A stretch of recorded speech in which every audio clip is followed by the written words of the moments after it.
Hi everyone, and welcome to my third video of League of Legends gameplay commentary. In this game, I will present to you some gameplay from ranked 5v5 games where I play Kassadin alongside my teams. My team, which consists of Udyr, Garen, Misfortune, and Sona. So before I start, just a quick word about my past video and what I learned from them.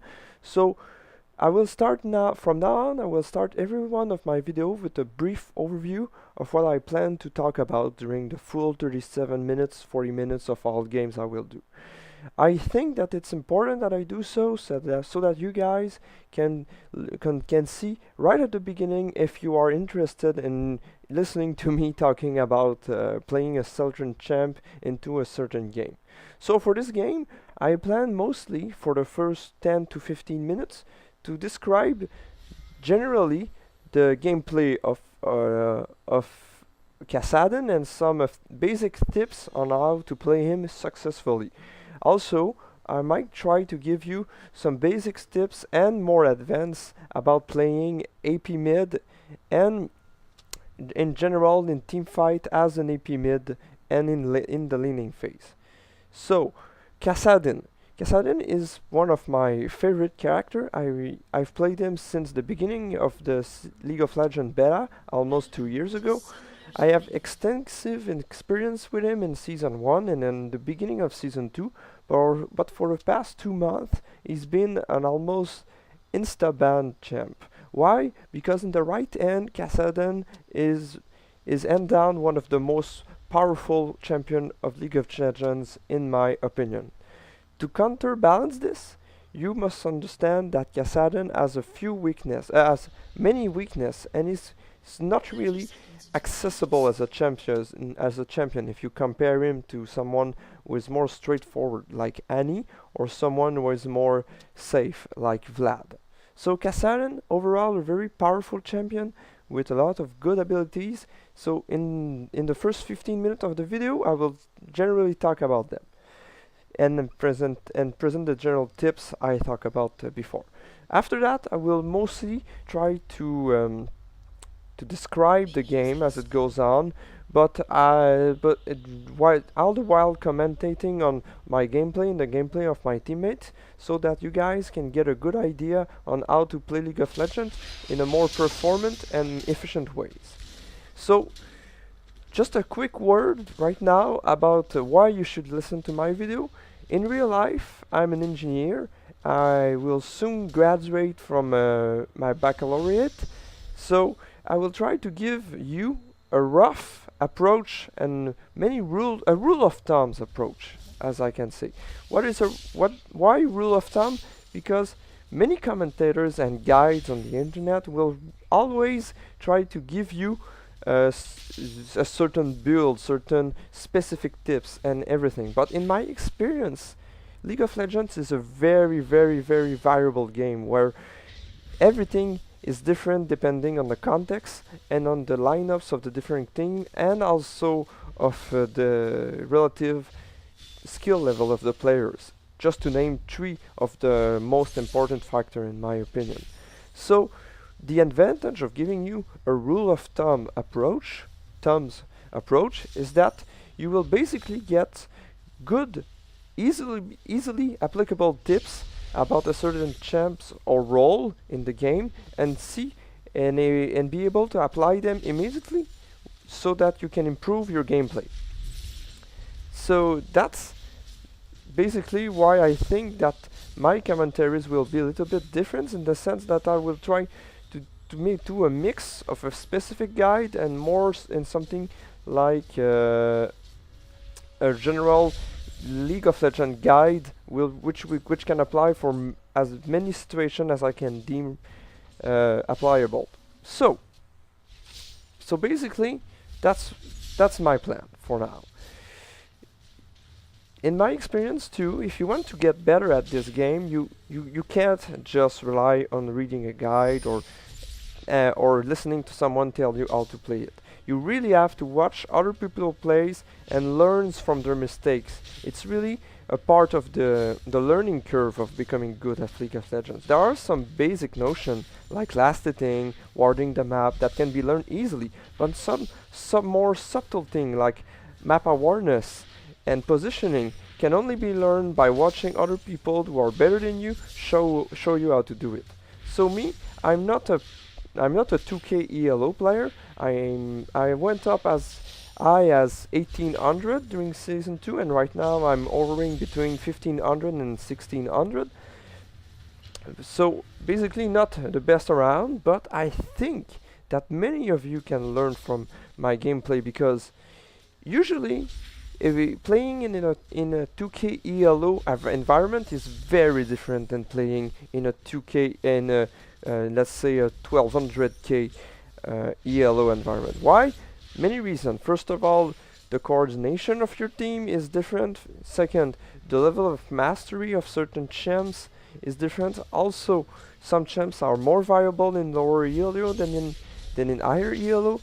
And most of all, the most important factor is that in lower ELO you can't always rely on your team. And I know that many of you who will watch this video will try to maybe do some ranked games or just try to get better, and usually you have to do this by steps. So it's good if you want to watch, let's say, Hotshot GG stream to try to get better. I mostly approve of that, but I also think that you have to go pretty gradually on your learning levels, because as I will explain in this video and maybe further videos about other champion and other gameplay, you have to understand that you won't get as good as at League of Legends in the matter of, let's say, 2 months or even a year.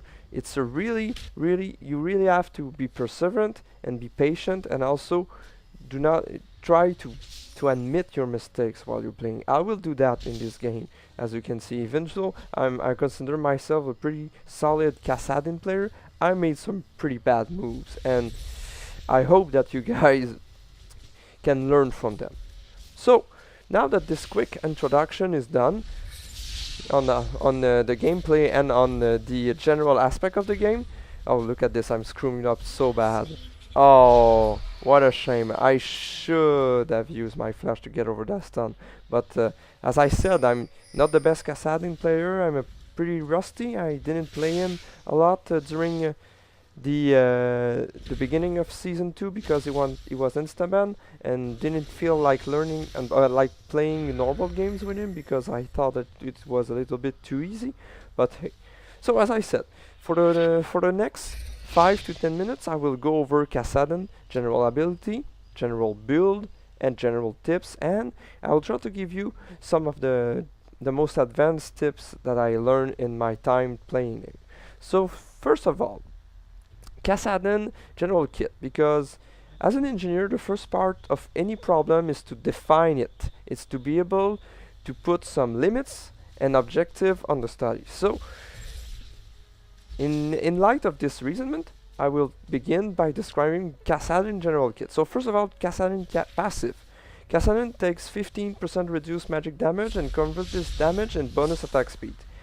So the 15% reduced damage is very, very useful. It's kind of like Fizz passive, which is versus physical damage, but Kassadin, it's like versus magical damage. This is one of the main reasons that Kassadin is so strong in the current meta. It's because he has a natural tankiness versus AP casters, and since AP casters are the norm for mid lanes, if you send your Kassadin versus most AP caster, you should be able to at least do a fine job of surviving and farming, and then when the mid game and the team fight happens, you will be pretty strong. So that's for Kassadin passive. You have also the aspect of the bonus attack speed that from the tanking magic damage, but this is not very important unless you get to late game, where you absorb a lot of damage from everyone trying to focus you and stuff like that.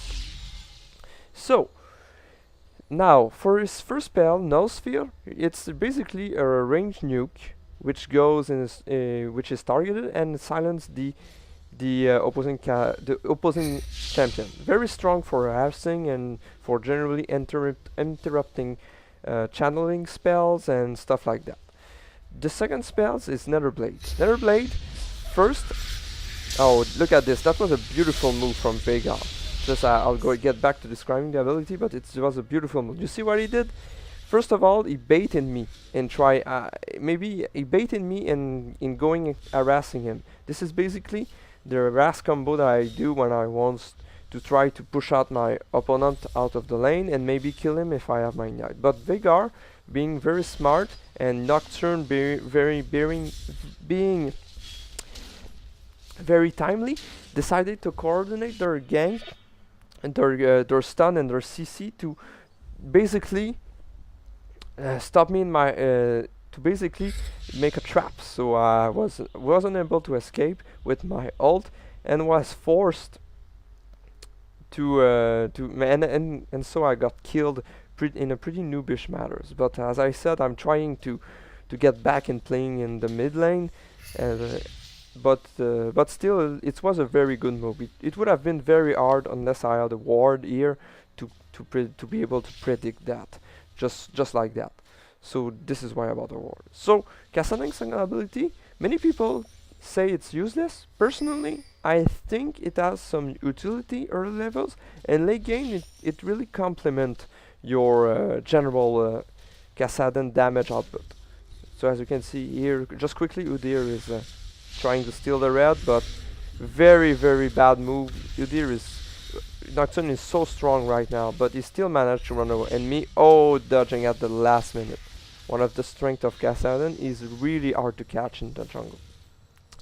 So Netherblade, is it useless? I don't think it's useful as a damage spell early on, but I always get a point at level 2. You will say, why Phil? Why would you get a second point in Netherblade? I will tell you. So Netherblade basically helps you sustain your mana pool. You basically gain some mana as much as every time you make an attack on an enemy champion or an enemy minion.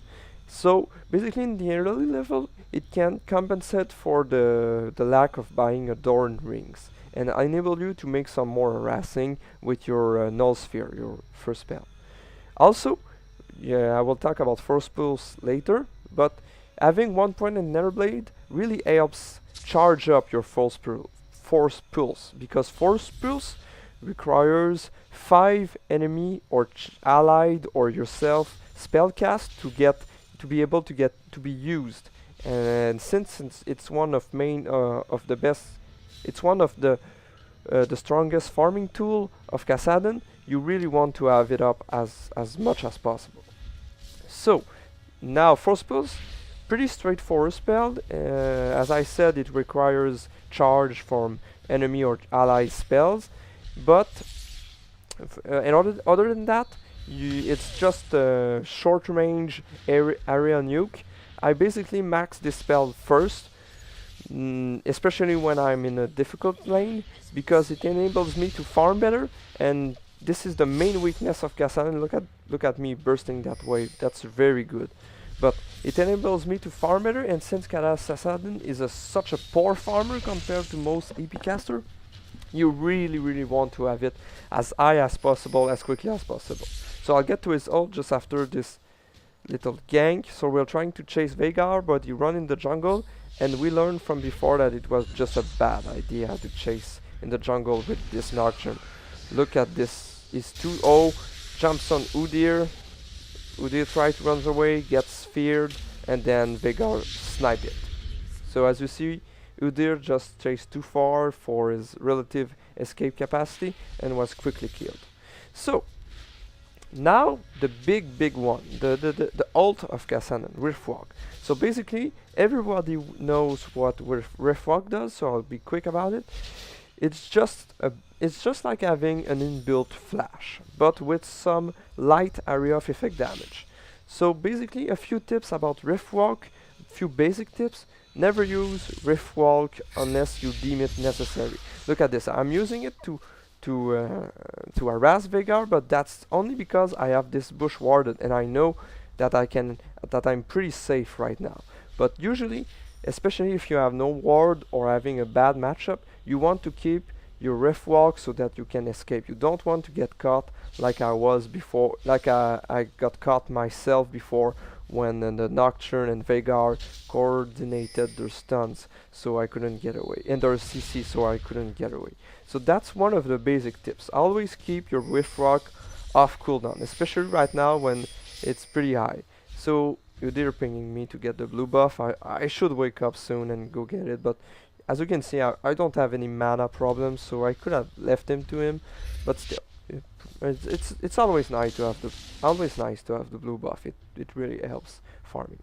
So also, rift walk using your rift walk is mainly what differentiates bad Kassadin from fantastic Kassadin, because it's a repositioning tool. Yes, some people say it's very frustrating, very even OP. I think personally that it's strong, but in the sense that as a repositioning tool, but since Kassadin doesn't have let's say a big damage nuke like Ziggs as an ult, it's in my opinion it's normal that his ult is pretty useful in the sense of repositioning. And if you compare it to other champs who have this kind of mobility, or their AP carries like LeBlanc and Harry, it's pretty similar. And these two champs, although they can be strong if they get fed, are not considered right now to be OP. So what makes Kassadin so strong? It's the rift walk. You have to learn to use it in a very nice way. So first, in a very efficient way if you want to master this champion. So first rule of thumb for Kassadin: always keep your rift walk off cooldown. So now just some gameplay. As you can see, Veigar cleanse away, try to cast some spell, the flash, and now I'm greedy, but I know I'm dead, and I screw up so bad my first build. But even though I get killed, I get Veigar. So 1-for-1, pretty bad. As I said, I'm trying to get back into playing AP carries. I played solo top and in tanky DPS jungler for like a couple of months, so I always think that I'm tankier than I really am when I'm playing AP carries, but still I managed to get the kill. And with Kassadin, unlike other mid champion like LeBlanc, you really want to get kills. Kassadin is a snowball AP caster. In the end game, if you're built correctly and you have a basic idea of what you're doing, you should be able to really dominate any team fights and small skirmishes that you engage on. So, as I said, the first rule of thumb of Kassadin: always use your rift walk, keep your rift walk off cooldown. Only when you become good enough can you use it to basically do some damage and try to harass, because it's really hard to make it the correct the risk calculation on if it's worth it to use the rift wall to harass or to be offensive. So now that I've gone through some of the Kassadin kit, I will now describe you some general tips on how to play him. So as I said, get your W spell as soon as you can. You see here a Nocturne wanted to ult me, but since I rift walk away, I was just able to dissuade him of doing so. So first tip, the basic tip of Kassadin: always take a 1 point in Netherblade at level 2. It helps you keep your mana pool up. It also helps you charge your false spruce so you can farm easier. And even though it's not a really the most bursty damage in the for an AP caster, it's still pretty good, especially when you get to late game where you're able to like stand in the face of other people's and just win the lane for and smack them with your sword. So now another basic tips for Kassadin is generally you need to build survivability. In my experience, maybe not for all AP casters. I know that range AP caster like Zerat or or Brand can afford to build pure glass cannon build, but since Kassadin is very short range, you need survivability to be able to survive in team fight. If you choose to go full glass cannon with rushing the Rabadon dead cap, with and after that some more AP damage item, you'll do fine in the early game, in the sense that you'll be able to one-shot people. But once you get to team fight, it will be simple. You'll just riff walk in, get stunned, get killed. So it's as simple as that. Look at that damage, the strength of Kassadin during the beginning of the mid game. You can really just almost one-shot people with your basic damage. But as I said, although it's very fun to build glass cannon, Kassadin for a competitive environment, I really recommend that you think about building some survivability.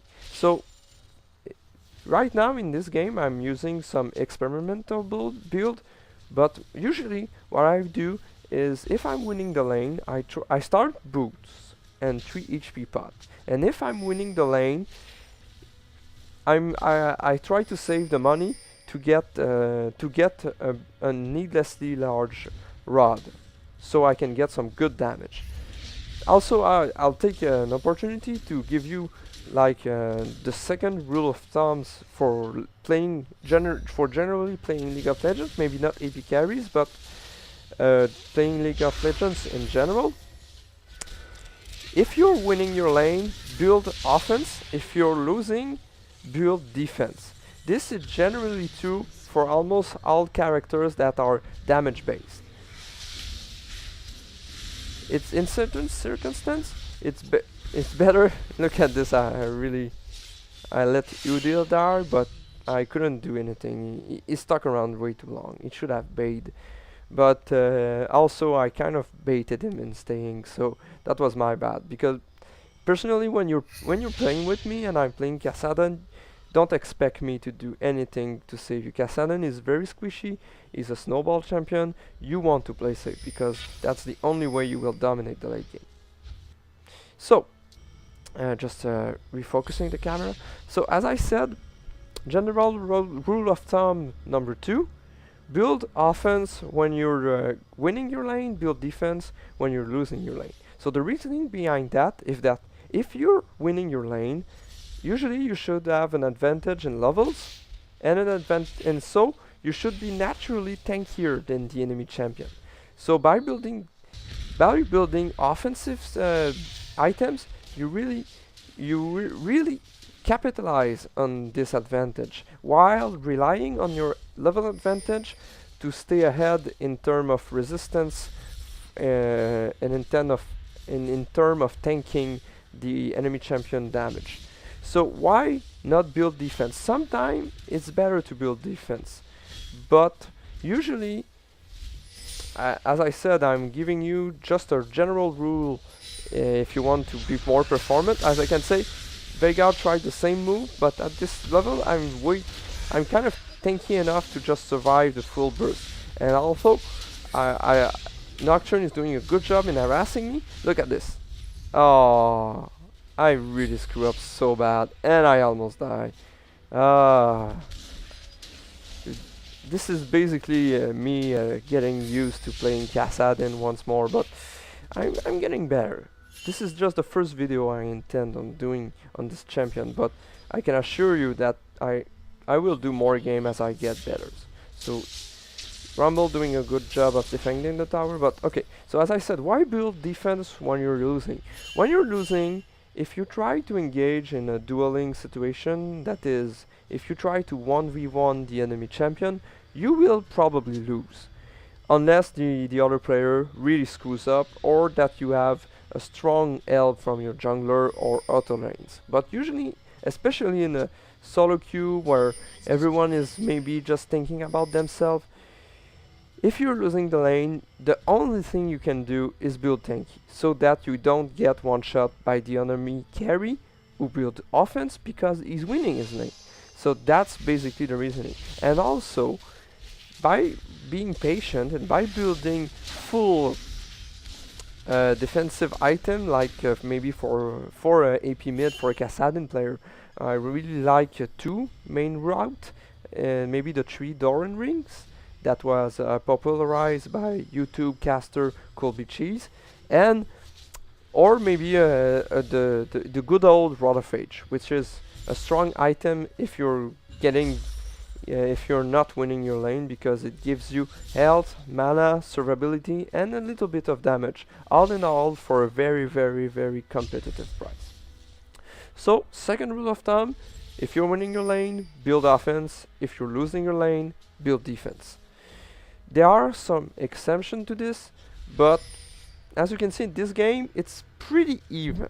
So I decided to go a safe way, especially with Kassadin, which is at its weakest during the early game. Here I saved our Udio jungler by using my false pearls to stun Nocturne, and so he was able to break the leash that would have surely feared him. So as you can see here, the bottom lane is coming maybe to gank, but they are way too ahead, and we're able to do some good damage while dodging the CC. So right now, as you can see, the game is 5-8. We have 2 dragons, which are very good.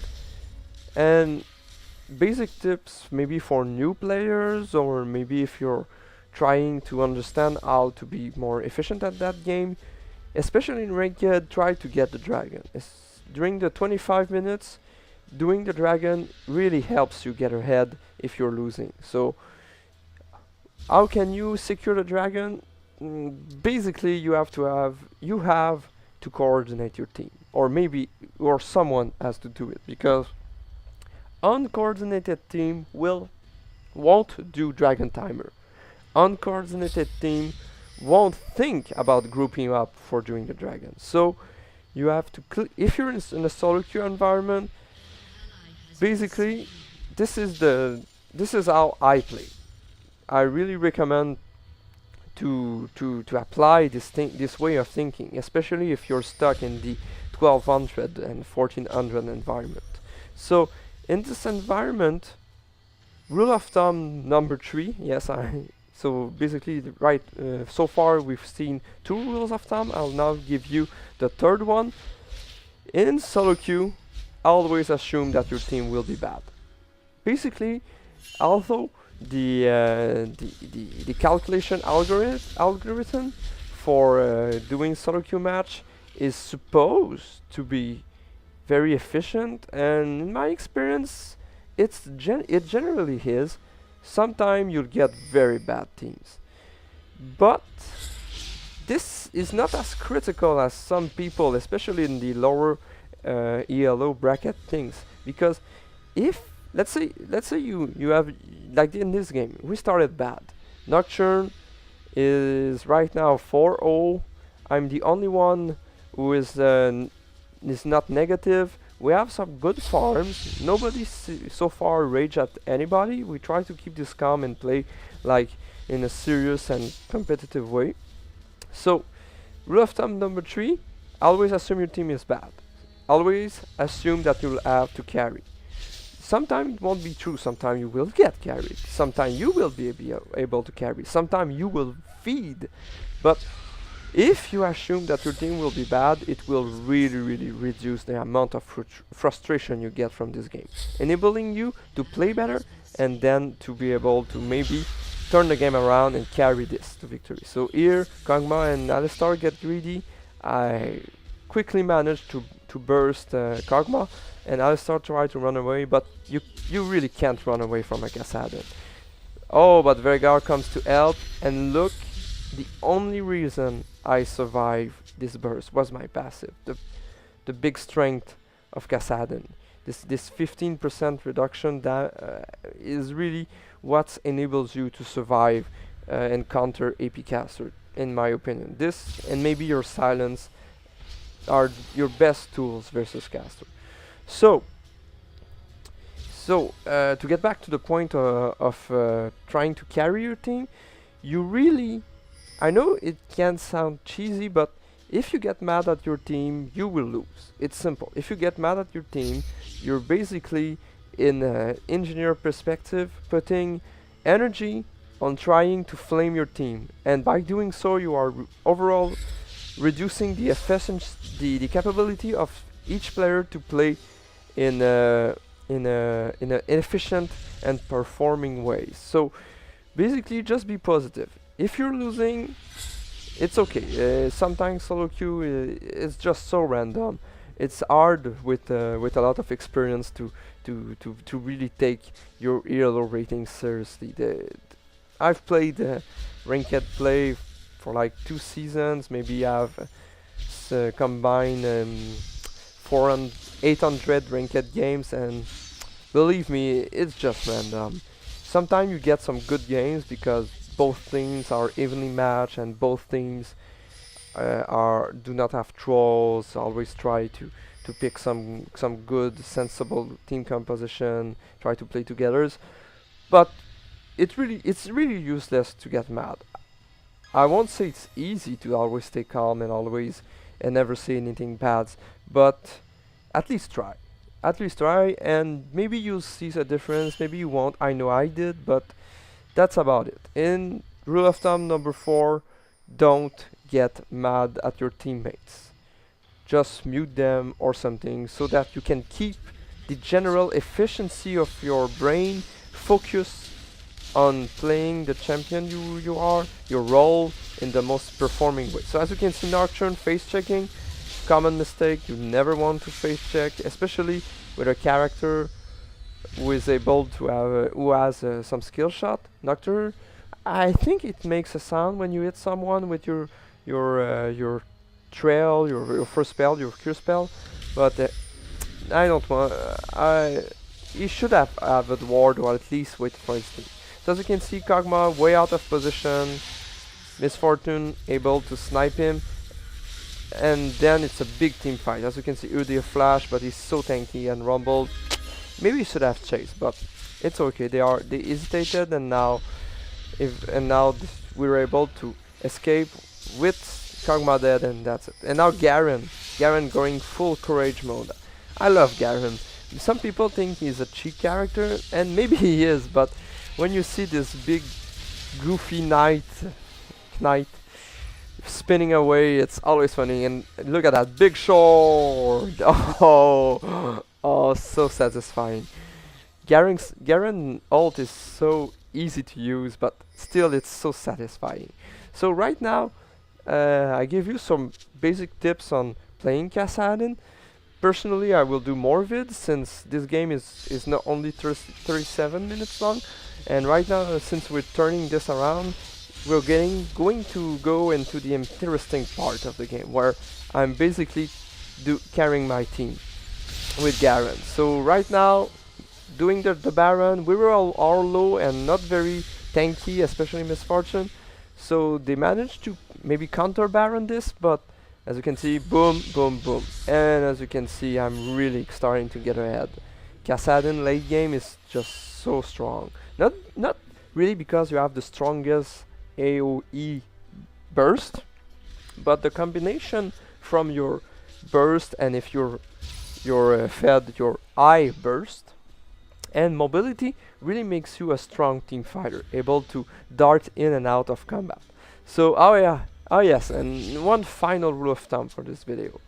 Rule of thumb number 5, when you're playing Kassadin, in the late game, mid game, team fight, never rift walk in. Use rift walk to maybe circle enemy fights, maybe like turn around them, kite them, but escape some, let's say a Warwick who just ulted you, and after his suppression is done, you have like 500 health. Use it to just dash away and wait for your teams to maybe lower them enough so that you can go back in and then snipe someone, maybe the AP carry. So when you get better, you'll be able to make some more safe calls about when to use your rift walk. But if you're starting, never ever use your rift walk to initiate a fight, or even if the fight is already initiated, never go in just like that. So far the game is started really bad. Nocturne got fed out of bot lane. As you can see, the scores are pretty good so far. The Rumble the main difference is Rumble. Although he's 0-3-0, he has a good farm, but 0-3-0 is not very good. As you can see, he's really losing, and as the game progresses, he's really easy to kill. He should have focused on maybe Merc Treads and some other tanky item. As you can see, we catch him just right here, and see how quickly he melts. You really can't do shit versus like this. So as you can see, Nocturne ult me a little bit foolish, since I can just rift walk away. Garen chasing 2 people away, always funny. And now I'm just so strong. Look, Nocturne can't do shit because he built light damage. And now we're just finishing them off one by one. As you can see, chasing, managed to slow him, and Veigar did a good move, but boom, he's dead. Yes, also a small point, maybe you never noticed, but the more Rift Walk you use, the more damage it does. Also, it use more mana as you chain your Rift Walk, but when you have blue buff or you have some basic mana item, you can really use maybe 3 to 4 Rift Walks during fights. So this is really good for chasing and for helping you burst a little bit harder. So, as I said, since now I'm going ahead, I decided to get my Revenant Death Cap. I know that there are other AP caster items, but right now Revenant Death Cap for an AP carry is a must. I know if basically somewhere during the 25-minute marks you have to have your core build, which generally consists of a Revenant Death Cap and some survivability and a choice of boots. So as you can see right now, I talk about this in my previous video. This is something I call boots transitioning. Basically it's because as the game goes on, sorcerer shoes are less and less effective. So right now, since they have a lot of CCs and a lot of magic bursts from Veigar, I think that these boots combined with my medium health pool will really help me survive the initial burst, so I can after that carry do my damage. Also, I decided to buy Abyssal Scepter. I don't usually do this, but since Veigar is the only one I really fear in this team in terms of raw damage, I wanted to go for a mix of good DPS and resistance. But usually I'm getting my boots, maybe sorcerer shoes for early game, and then Merc Treads, and after that, if I'm winning, I'm go for my Revenant Death Cap. Let's say after I get my needlessly large word, I get my Catalyst, and afterward I get a Road of Age, because it doesn't take a lot of time to charge up, and rushing a Road of Age when you're winning your lane is not really capitalizing on your advantage. So this is my opinion. Maybe you don't think it's viable. Maybe I will change it in the future, but for now this is what I think. So right here, right now, Rumble wisely decide to be, and